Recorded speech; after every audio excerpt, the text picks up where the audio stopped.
Hello YouTube. Today I'm filming part 5 of my video series talking about my experience having osteosarcoma. As I said in my previous videos, the last video would be kind of my journey through physical therapy. So hopefully this is the last video in the series.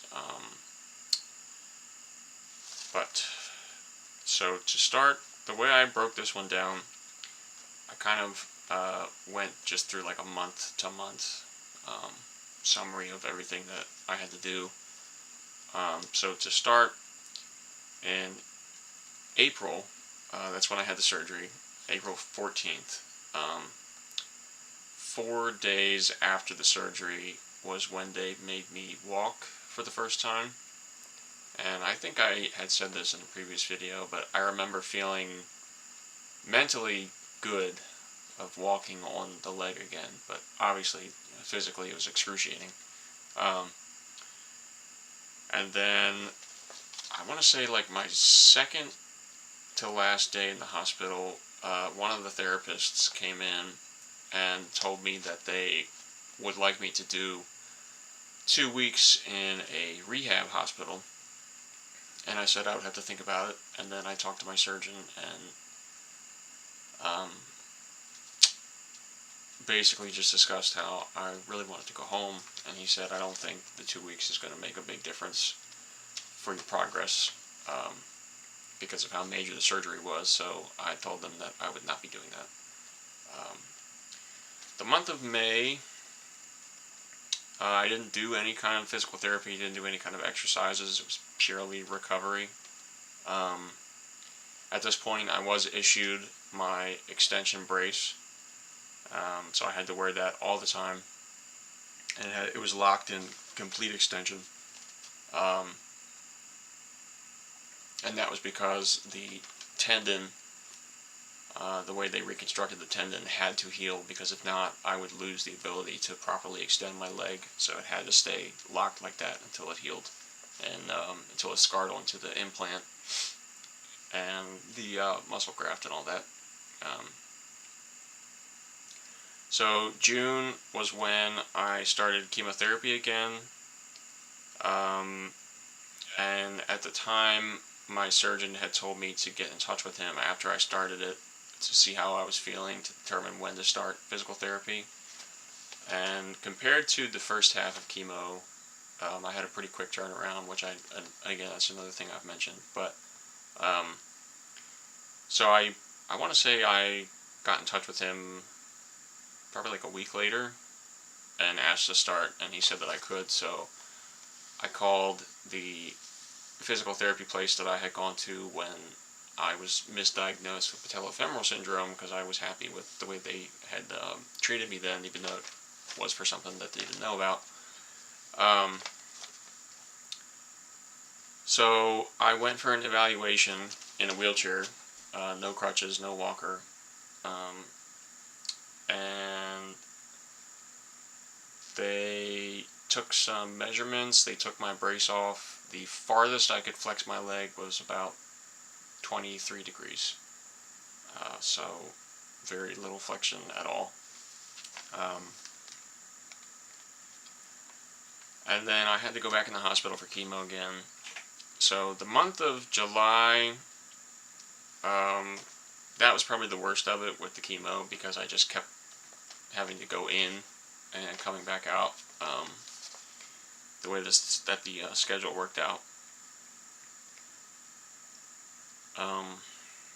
But July also marked when I could start taking the brace off. So I was not allowed to take it off to do exercises. I was not allowed to take it off to walk around.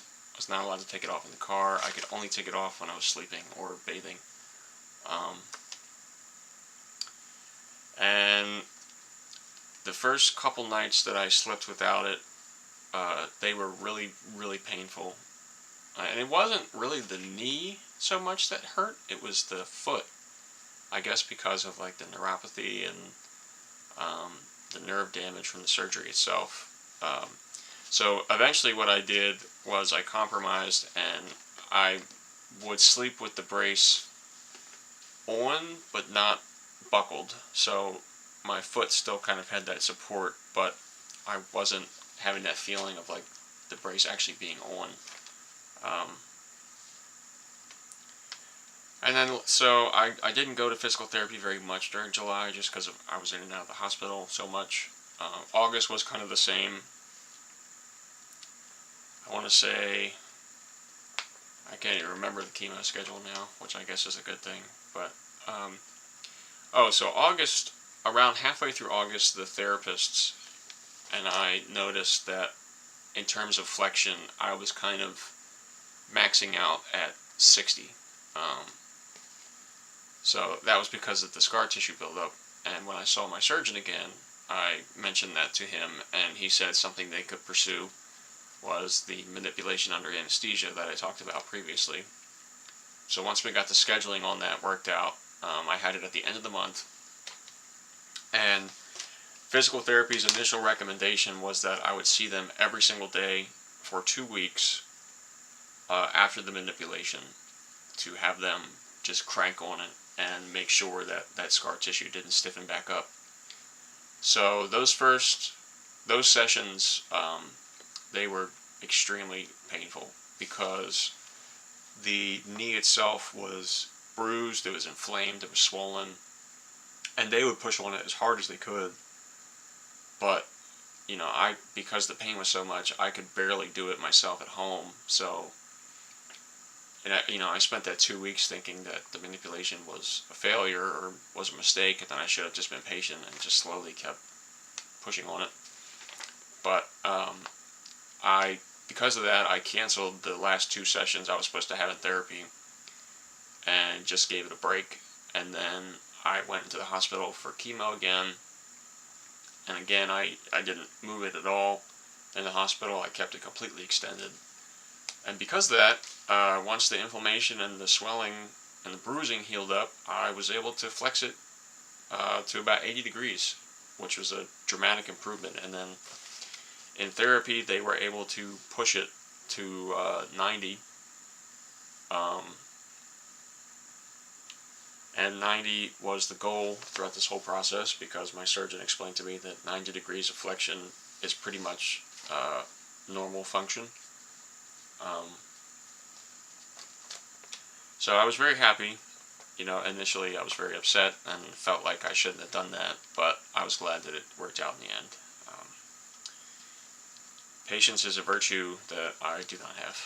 Let's see what else. In September, so after everything went well with the manipulation and I could move it, they prescribed to me something called a Dyna Splint, which the easiest way to describe it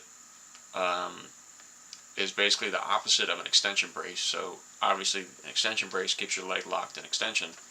A Dyna Splint, you flex your leg as far as you can, then you put the Dyna Splint on, and then the Dyna Splint uses springs to apply a light pressure to kind of slowly get all those muscles and tendons and things to flex more over time. So I was supposed to wear it every day for about 30 minutes. I will be honest, I've been pretty bad at being consistent with that. I'm getting better at it now, but I think mentally, between like finishing chemo and grappling with everything that happened to me and then having to go to physical therapy twice a week and exercising every single day at home and wearing the Dyna Splint on that as well, like it was just too much. And the Dyna Splint was the thing that I cut out of the regimen, so I probably was not using it more than like twice a week. Then in October, I had my scans and I was declared cancer-free or no evidence of disease. I could flex to 90 degrees on my own, pretty much, maybe a few degrees shy of it if the leg was stiff for whatever reason. And then the brace was discontinued, so at this point I was just going to physical therapy on a regular basis, just doing monitored exercises and evaluations every month just to see where I was at. So in early October, at this point I was primarily using under the shoulder crutches, and then a walker to carry things around the house. So in October, I bought crutches that would cup the back of your elbow, because I noticed that I was really hunching over when I was using the over the shoulder or under the shoulder crutches, and also kind of putting a lot of weight onto my shoulders. And the idea was to try to put more and more weight onto the leg as time went on. And then, so I used those for most of October, most of November, and then switched to a cane. And I would kind of alternate between one of the elbow crutches and the cane, depending on how much walking I had to do or if I was in a lot of pain. So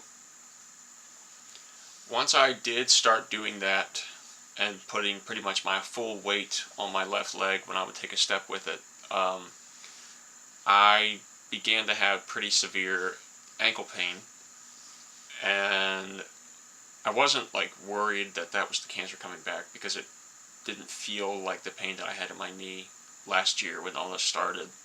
But I saw my surgeon, and he explained to me that the ankle pain is just muscle strain from using muscles that have not been used in some time. And now that I'm off chemo, I could safely take NSAIDs like ibuprofen or Tylenol. So when he told me that, I took 2 ibuprofen the next day in the morning and walked a mile. But my oncologist called me back and explained to me that I shouldn't be taking the ibuprofen on a regular basis because of issues with my kidneys from chemotherapy, and that they want me to stay on blood thinners until I can get an ultrasound done on my leg where my blood clot was, to determine if I really should come off of them or not. So I was told I was allowed to take Tylenol still, so I switched to that, and that's been a pretty good help. I walked a mile again last Friday, and I walked a mile yesterday. So it's just crazy to think, like, walking a mile 1 or 8 months post-op from such a major surgery like this. And then the other thing that I discussed with my surgeon when I saw him 2 weeks ago was, would I be allowed to stop going to physical therapy? Because at this point, I feel like my function has kind of plateaued, and I really just want to get back to normal. And he agreed with me that about how I kind of plateaued, and he said I could finish up. So I had my discharge appointment yesterday. I was supposed to have it last week, but they had to reschedule it. But it was very straightforward. I just did some of the exercises that I've always been doing. I did those evaluations, and they sent me home with a new exercise regimen that I had to do 4 times a week, and that's about it. I'm walking with the cane. Like I said, I can walk a mile. I was never an athletic person before this, so I don't have the mental strain of losing the ability to play football or something like that. But I was a walker. I really enjoyed walking around, whether that be around my neighborhood or going downtown and parking and just walking around all day. So it feels very liberating to be able to do that. I just wish that it wasn't cold. I know we've had some really nice 80-degree December days thanks to climate change, but now it's getting cold again. So overall, I'm very happy with my progress. Much like I discussed during my videos about chemotherapy, it's been very frustrating. I can't lie about that. I'm an impatient, stubborn person, and being told, don't do this, don't do that, and kind of having to juggle the different opinions of all the different doctors was just annoying more than anything. But I can walk with the cane. I can walk around the house with no devices. I can do dishes, I can clean, I can vacuum, I can drive. I'm hoping to go back to work soon. So, you know, things are finally looking up, I guess. Next month I have kind of my quarterly scans, and I think I'll be doing those until the end of 2023, and then I'll have scans every 6 months, I think until either 2027 or 2029, which is absolutely bonkers to think about. But, you know, this is it. The hard part's over, and now I just got to get back to normal. Oh, and then the last thing I wanted to talk about, I'm going to kind of do something similar to what I did in the last video where I went over all the medications I was on. I want to show all of the assistive devices that I've had to use, and I also want to give a little demonstration of what it's like to walk on the extension brace, and then show what the Dyna Splint looks like on my leg as well. So I will do that now. So this is all of the assistive devices I was using. I started out primarily using my walker and my under the shoulder crutches. So you can see that white basket was kind of like a storage thing that I could put onto the walker so I could carry snacks or drinks and like movies or games and stuff like that. And then the thing in front of the walker was called a Hemi Walker, which is like a walker that you use on one side. I never used it. I don't know why they gave it to me. Then you can see on the right here is one of my crutches that cups the back of the elbow. I have the other one in the car in case I go somewhere and my leg really starts to hurt, so I can switch to that instead of using the cane. And then, of course, I was in a wheelchair as well. Any place we would go to, where if I may have had to walk pretty far, I would be in a wheelchair. But now I'm just using a cane, and like I said, sometimes around the house, nothing at all. So here's my extension brace. This is what it looks like to walk with this thing. It's very uncomfortable to wear, very uncomfortable to walk with. And lastly, here is the Dyna Splint. I believe this is 90 degrees or close to it, but you can see, you know, I can flex it a little bit or extend it a little bit, but the idea is to keep it flexed and just let it push on it for a certain period of time. And I'm not allowed to walk in this device because of how it works.